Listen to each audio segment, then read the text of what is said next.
देखेंगे हमने last class में क्या डिस्कस किया था। दो वर्ग हमने डिस्कस करे थे।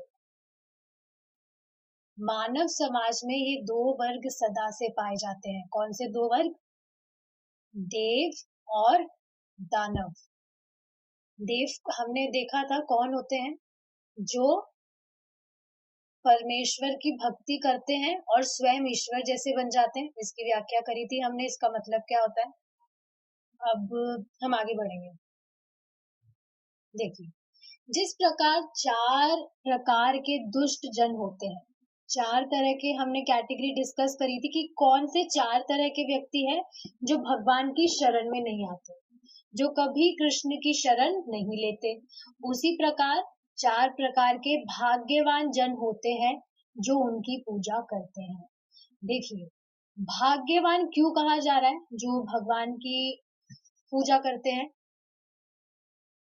क्योंकि देखिए वो भगवान की शरण लेते हैं, भगवान की भक्ति करते हैं, भगवान का प्रसाद पाते हैं, सारी चीजें भगवान से रिलेटेड करते हैं। इस वजह से उनको भाग्यवान कहा जा रहा है। शुरू में नहीं कर पाते, वो बात नहीं की जा रही, पर ये बात समझने वाली है कि एक बार यदि व्यक्ति का शुद्ध तरीके से भगवान का संपर्क हो गया, शुद्ध तरीका मतलब क्या होता है? प्रामाणिक रूप से उसने नॉलेज लिया और भक्तों की संगति में वो आ गया,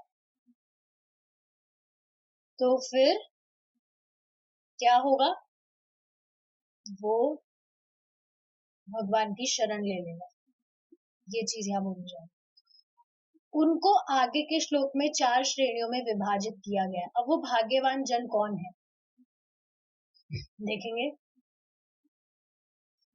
चतुर्विधा भजन्ते माम जना सुकृतिनो अर्जुना, आर्तो जिज्ञासुरार्थार्थी ज्ञानी च भरतर्षभ।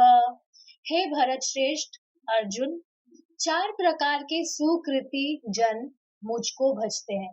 चार तरह के लोग कौन होते हैं? वो आर्त, आर्त मतलब जो दुखी होते हैं। तो समझना चाहिए, कलयुग में बेचारे जो लोग हैं बहुत दुखी रहते हैं, तो उनको प्रीचिंग करना बहुत इजी है। दुखी तो वो है ही। आप देखेंगे व्यक्ति कुछ ना कुछ कर्म कांड में तो वैसे भी लगा है, तो आप व्यक्ति को भक्ति में लाने का एक ये भी तरीका है। दुख है, वो दुखी है, वो किसी भी चीज से दुखी है, तो उसकी दुख की निवृत्ति, जिस भी चीज के लिए वो दुखी है, उसके पास धन नहीं है, धन की वजह से दुखी है, खाने पीने की कमी है, वैसे वो होता नहीं है, या कुछ भी चीज है, तो आप उसको ऐसे भी प्रीच कर सकते हैं कि तुम कृष्ण की सेवा करो, कृष्ण की पूजा करो, और तुम्हारी जो भी दुख है वो समाप्त हो जाएंगे। तो ऐसे भी प्रीचिंग की जा सकती है। तो जो दुखी व्यक्ति होता है, एक तो वो भगवान की शरण में जाता है। जिज्ञासु, अब जिज्ञासु कौन है? जो जिज्ञासा करना चाहता है, जानने की इच्छा करने वाला। क्या जानने की इच्छा करने वाला? कुछ भी, देखिए आध्यात्मिक चीज से कुछ भी वो जानना चाहता है, मतलब आध्यात्मिक स्पिरिचुअलिटी से रिलेटेड वो कुछ भी, उसकी इच्छा है जानने की। आप देखेंगे कुछ व्यक्ति जो है वो कहते हैं कि मैं शुरू से ही मुझे स्पिरिचुअलिटी में इंटरेस्ट है, मैं स्पिरिचुअल चीजें करने में मुझे अच्छा लगता है, शांति मिलती है मुझे, तो वो कुछ ना कुछ स्पिरिचुअल चीजें करना चाहता है, तो जानने की उसकी इच्छा है। तो आपको पता है, ऐसे एक्सप्लोर करते करते भी व्यक्ति भगवान की उपासना करने लगता है, उसका शुद्ध भक्तों के साथ संपर्क हो जाता है, उनके संग में आ जाता है अगर वो, तो वो भक्त बन जाता है। अर्थार्थी, संपत्ति का इच्छुक। अर्थ का मतलब ही क्या होता है? धन, तो वही है, कोई पैसे की इच्छा से आ रहा है। देखिए, अब एक और चीज समझने वाली है, ये जो कैटेगरीज बताई जा रही है, इसमें भी पॉसिबिलिटी होती है कि व्यक्ति भगवान के पास ही जाएगा। भगवान के पास ही जाएगा क्या? प्रोबेबिलिटी होती है, जाएगा या नहीं जाएगा। आप देखेंगे जिसकी भी धन की इच्छा होती है तो सब तो भगवान के पास नहीं जाते, हर कोई तो कृष्ण की उपासना नहीं करता है। अगर धन की भी वो इच्छा रख रहा है तो आप देखेंगे ना क्या क्या वो करेगा, लक्ष्मी जी गणेश जी की पूजा करेगा या कुबेर जी की पूजा करेगा या ए टू जेड कुछ भी करेगा। तो हर कोई जो धन की इच्छा रख रहा है वो भगवान के पास तो नहीं आएगा भक्ति करने। और ज्ञानी जो परम के ज्ञान की खोज में है, हम उस परमात्मा की शरण हम उस परमात्मा का ध्यान करते हैं, उस परम पिता परमेश्वर का ध्यान करते हैं। प्रभु जी हमेशा ये एग्जाम्पल देते हैं, कटाक्ष करते हैं। वो बुद्धू व्यक्ति बोलेगा नहीं कि है कौन वो परमेश्वर पिता है कौन, क्या नाम है, बस उस परम परमेश्वर पिता का हम ध्यान करते हैं, उसको खुद को पता नहीं है। तो ठीक है, वो तो एक साइड वाला टॉपिक हो गया। यहाँ बोला क्या जा रहा है कि कोई ज्ञानी मतलब भगवान की खोज कर रहा है, वो भी भगवान की शरण में। तो ये जो चार तरह के व्यक्ति हैं, ये भगवान को भजते हैं, भगवान की शरण लेते हैं। भगवत गीता का 7 चैप्टर का 16 श्लोक है ये, देखेंगे। यह भौतिक जगत दुख पूर्ण है और पुण्यात्मा एवं पापी दोनों पर ही उसका प्रभाव रहता है। समझ पा रहे हैं आप? जैसे जो भक्ति कर रहे होते हैं बोलते हैं हम तो भक्ति कर रहे हैं, हमारे जीवन में दुख क्यों आ रहे हैं? ठीक है, दुख तो आते हैं, ये भौतिक जगत बना ही दुख देने के लिए है, तो दुख तो आते हैं। हाँ, भक्त के जीवन में बहुत कम होके दुख आते हैं, ये डिफरेंस है। और आप ये तो प्रत्यक्ष है, आप देखिए भक्ति जब नहीं कर रहे थे उससे पहले जो दुख आते थे कितना ज्यादा उससे डिवास्टेड हो जाते थे, फ्रस्ट्रेटेड हो जाते थे। और अब भी दुख आते हैं तो वो कुछ भी नहीं लगते, सम रहने लग रहे हैं, फर्क नहीं पड़ता है। भक्ति का सुख इकट्ठा करने से फुर्सत मिले तब उन तुच्छ दुखों पर ध्यान देना। तो ये चीज बताई जा रही है कि ये जो भौतिक जगत है दुख से भरा है, तो जो पुण्य आत्मा है और जो पापी है दोनों पर ही उसका प्रभाव रहता है। शीत ऋतु की ठंडक का प्रभाव सब पर समान होता है, ठंड सबको लगती है। लेकिन अब आप देखिए ठंड में भी, सुबह जाड़े में भी आप देखेंगे जो भक्त है, जो भी भक्त लोग हैं, सुबह उनका वही फिक्स रूटीन रहता है, सुबह वही उठेंगे, वो मॉर्निंग प्रोग्राम अटेंड करेंगे, उनके रूटीन में कुछ चेंज नहीं आता है। देख पा रहे हैं आप? और आप देखिए जो सामान्य जन है कैसे वो खुद ब्लैंकेट में ही सोना है, बस कुछ भी नहीं करना है। कभी कभी प्रॉब्लम हो सकती है उठने में, डाइजेस्ट करती है बॉडी, लेकिन हमारा आप देखिए जो रूटीन है वो तो यही है ना। पता है कि ठंड हो गर्मी हो कुछ भी हो, हमारा जो रूटीन है सुबह उठना है, चैंटिंग करना है, मंगला आरती प्रोग्राम अटेंड करना है। तो इसका जो प्रभाव है वो समान होता है, वह पुण्य आत्मा या पापी हो और धनी या निर्धन में भेद नहीं करता। किंतु पुण्य आत्मा और पापी में बस यही अंतर है, क्या अंतर है, कि पुण्य आत्मा का कि पुण्य आत्मा का ध्यान दुख की स्थिति में ईश्वर की ओर जाता है। देखिए भक्त के जीवन में जब दुख आता भी है उसमें भी वो भगवान का ही हाथ देखता है। काफी सारे इसके वेरिएशंस हैं। भक्त ऐसे देख सकता है कि मैं और ज्यादा भक्ति अच्छे से कर सकूं इसलिए मेरे जीवन में दुख आ रहा है, मेरे पहले के ही कर्म कुछ ऐसे गड़बड़ रहे हैं उसकी वजह से हमें भोगना पड़ रहा है। और आप देखेंगे जो दुख आने वाला होता है उसका बिल्कुल बहुत कम होकर आता है, ये भी चीज है। जब कोई व्यक्ति दुखी होता है तो प्राय वह गिरजाघर या मंदिर में जाता है और प्रार्थना करता है, हे प्रभु मैं संकट में हूँ, कृपया मेरी सहायता कीजिए। देखिए, जो पहली कैटेगरी है उसको इलैबोरेट किया जा रहा है। क्या कैटेगरी थी पहली? अर्ता, जो व्यक्ति दुखी है। तो जो व्यक्ति दुखी है वो जाएगा भगवान के पास और कहेगा मैं संकट में हूँ, कृपया मेरी सहायता कीजिए। यद्यपि वह किसी भौतिक आवश्यकतावश ईश्वर का स्मरण करता है, ये भौतिक आवश्यकता ही तो है कि मेरा दुख खत्म हो जाए। भगवान की सेवा सेवा में अभी उसका कुछ ऐसा भाव नहीं है कि मुझे भगवान को संतुष्ट करना है। खुद की परेशानी का वो हल चाहता है, इसलिए भगवान के पास जाता है, भगवान का स्मरण करता है। तथापि ऐसे व्यक्ति को पुण्य आत्मा ही समझना चाहिए। ऐसा क्यों? क्योंकि दुख में ही सही, परंतु उसने ईश्वर को तो याद किया। लेकिन आप देखेंगे जो दुष्कृत लोग होते हैं, दुख में भी मर जाएंगे, कुछ भी हो जाए, पर भगवान की शरण में नहीं जाएंगे। इसका एक आपको प्रैक्टिकल एग्जांपल देती हूँ। एक प्रभु जी बता रहे थे, एक बुढ़िया थी, उसका अंतिम समय आया, तो उसके बेटे ने कहा या किसी ने कहा कि अब तो कह दो हरे कृष्णा। तो बंगाली में ही उन्होंने कुछ कहा था कि नहीं, मैं ये नहीं बोलूंगी। वो ये कहते कहते मर गई, पर हरे कृष्णा नहीं निकला उसके मुंह से। ऐसे होते हैं दुष्कृत लोग, मर जाएंगे लेकिन भगवान का स्मरण नहीं करेंगे, भगवान की शरण में नहीं जाएंगे। क्या ही लाभ है ऐसी ऐठ में रहने से।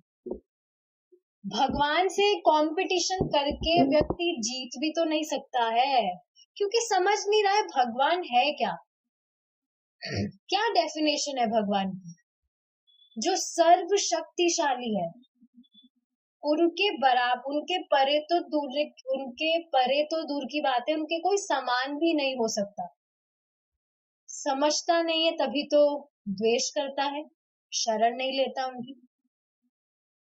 तो वो व्यक्ति मूढ़ ही है, बेवकूफ है एक नंबर का। इसी प्रकार एक निर्धन व्यक्ति गिरजाघर या मंदिर में जाकर प्रार्थना करता है, मेरे प्रभु कृपया मुझे कुछ धन दीजिए। तो आप देखेंगे कि कुछ भौतिक इच्छा से भी अगर व्यक्ति भगवान के पास जाता है, भगवान की शरण लेता है, भगवान उसकी भौतिक इच्छा तो पूरी करते ही हैं, साथ ही आगे जाके वह भक्त बन जाता है। देखिए, भगवान, एक बार व्यक्ति कैसे भी भगवान की शरण में चला गया, भगवान अपने आप अरेंजमेंट बैठा देते हैं कि उसको भक्तों का संग प्राप्त हो जाए। ये चीज तो सबको पता है। भगवान के भक्तों के संग के बिना व्यक्ति भक्ति में प्रगति नहीं कर सकता, अकेले भक्ति होती भी नहीं है। तो यहाँ पर भी जितने भी भक्त हैं, वो कभी ना कभी भक्तों की संगत में आए हैं और तभी भक्ति में टिके रहे हैं। और आप देखिए, जो व्यक्ति अकेले भक्ति करता है, उसकी गाड़ी फिर डगमगा जाती है और फिर वो डिस्ट्रैक्ट होके चला जाता है। तो भगवान स्वयं कैसी भी इच्छा से एक बार वो भगवान की शरण में चला गया, भगवान खुद अरेंजमेंट बैठा देते हैं और भक्तों का संग उसे प्राप्त हो जाता है। एक और समझने वाली क्या बात है, कभी भी ये गलती मत कीजिएगा कि किसी व्यक्ति की अगर कोई भौतिक इच्छा है तो वो भगवान के पास नहीं जा सकता है। This will be an offence. किसी भौतिक इच्छा से भी भगवान की वो पूजा करना चाह रहे, करने दीजिए। यही तो डिस्कस कर रहे हैं हम। भौतिक इच्छा से भी भगवान के पास आ रहा है, कम से कम आ तो रहा है। दुष्ट तो नहीं है कि नहीं कुछ भी हो जाए मैं मेरे प्राण त्याग दूंगा लेकिन भगवान की शरण नहीं लूंगा, ऐसे तो नहीं सोच रहा हो। दूसरी ओर जिज्ञासु व्यक्ति प्राय बुद्धिमान होते हैं, वे चीजों को समझने के लिए हमेशा वैज्ञानिक शोध करते रहते हैं। वे पूछते हैं ईश्वर क्या है, और फिर इसका उत्तर ढूंढने के लिए वैज्ञानिक अनुसंधान करते हैं। ऐसे जिज्ञासु भी पुण्य आत्मा माने जाते हैं। तो मुझे पता नहीं है यहाँ पर कोई ऐसे जिज्ञासा करते करते भक्ति में आया था क्या? कोई आया था तो प्लीज रेज योर हैंड। क्या कहा जा रहा है कि जो भी जिज्ञासु है मतलब भगवान की तलाश में है, भगवान कौन है, एक बार मुझे पता लग जाए कौन है भगवान, तो ऐसे जिज्ञासु करते करते भी ढूंढा ढांडी वो कर रहा है, कुछ भी कर रहा है, तो उसे भी पुण्य आत्मा कहा गया है। क्यों? क्योंकि उनका शोध उचित उद्देश्य की ओर उन्मुख है। कम से कम आप देखिए वो ईश्वर को ढूंढ रहा है, ये नहीं सोच रहा है ईश्वर निराकार है, उनका ना कोई आंख है, ना कोई पैर है, ना कुछ कान है, निराकार है, एक रोशनी है, ऐसे नहीं सोच रहा है वो। तो इस वजह से उसको भी पुण्य आत्मा कहा गया है, वो भी भगवान की शरण में आता है। जिसने अपनी स्वरूप स्थिति को तत्वतः समझ लिया है वह ज्ञानी कहलाता है। ऐसा ज्ञानी चाहे निर्गुण निराकार ब्रह्म की परिकल्पना करे, किंतु सर्वोच्च परम सत्य के शरणागत होने के कारण उसे भी पुण्य आत्मा ही मानना चाहिए। देखिए जो निराकार है और जो मायावादी है उन दोनों में डिफरेंस होता है। निराकार जो है वो भगवान की ब्रह्म ज्योति में विश्वास करता है, भगवान के बारे में कुछ भी वो फिलॉसफी नहीं जानता है, भगवान कौन है क्या नहीं है उसकी कुछ भी वो व्याख्या नहीं करता, भगवान की ब्रह्म ज्योति पे उसे विश्वास होता है। लेकिन मायावादी कौन होते हैं? सोचते हैं कि जो भगवान है, भगवान के जो कर्म है, भगवान का जो जन्म है, कुछ भी भगवान जो कर रहे हैं वो सिर्फ एक माया है, माया के द्वारा हो रहा है। भगवान में कुछ खुद में कुछ भी क्षमता नहीं है, माया की वजह से सब कुछ हो रहा है। तो वह व्यक्ति अज्ञानी है, क्योंकि आप बताइए भगवान को वो बोल मतलब भगवान के बारे में सोच रहा है कि जो भी उनको कर रहे हैं वो तो माया के सहारे से कर रहे हैं, उनका खुद का कुछ सामर्थ्य नहीं है, तो ये तो गलत चीज है। तो यही चीज बताई जा रही है कि सर्वोच्च परम सत्य के शरणागत होने के कारण उसे भी पुण्य आत्मा ही मानना चाहिए। कौन? जो ब्रह्म ज्योति के बारे में कुछ ज्ञान रखते हैं। इस इस प्रकार जो मुक्ति की कामना रखते हैं, मुक्ति श्रेष्ठ नहीं है, भगवान भी प्रसन्न नहीं होते हैं अगर कोई व्यक्ति मुक्ति की कामना कर रहा है, बट हाँ इस इच्छा से भी भगवान की अगर वो भक्ति करता है तो शुद्ध होता है, वो आगे जाके भक्त बन जाता है, उसको समझ में आने लगता है कि भगवान की सेवा में जो सुख है वो मोक्ष में नहीं है, भगवान की ज्योति में मिल जाने में सुख नहीं है जो भगवान की सेवा करने में। इस प्रकार उपयुक्त चारों प्रकार के व्यक्ति सुकृति अर्थात पुण्य आत्मा ही है, क्योंकि ये सब ईश्वरवादी है। तो समझ रहे हैं आप ये चीज? ये जो चार कैटेगरी हमने डिस्कस की है ये भगवान की शरण लेते हैं। क्या चार कैटेगरी डिस्कस करी है एक बार फिर से देखेंगे। आर्थ मतलब जो व्यक्ति दुखी है, खुद के दुख के निवारण के लिए भगवान की शरण में जा रहा है, पर जा भगवान की शरण में रहा है। जिज्ञासु है जो जानने की इच्छा रख रहा है भगवान कौन है क्या है। अर्थार्थी है, कौन है अर्थार्थी? जो अर्थ मतलब धन, धन की वजह से परेशान है, तो धन की इच्छा से वो भगवान के पास जा रहा है। देखिए दुख के भी वेरिएशन है, उसे कोई रोग है या घर में पत्नी झगड़ा कर रही है तो भी भगवान के पास जाते हैं कि पत्नी को थोड़ी बुद्धि दो, या कुछ भी चीज हो सकती है, किसी भी तरह का उसे दुख है, जा रहा है वो भगवान के पास।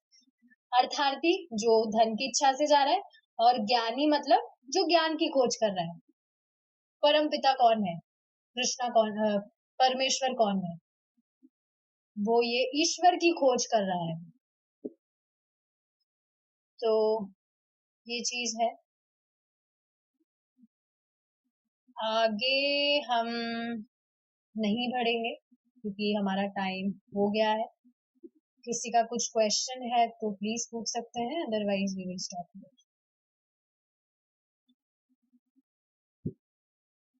है किसी का कुछ question? No? Alright, we will stop here. Srila Prabhupada की जय, निताय गौर प्रेमानंदे, हरि बोल।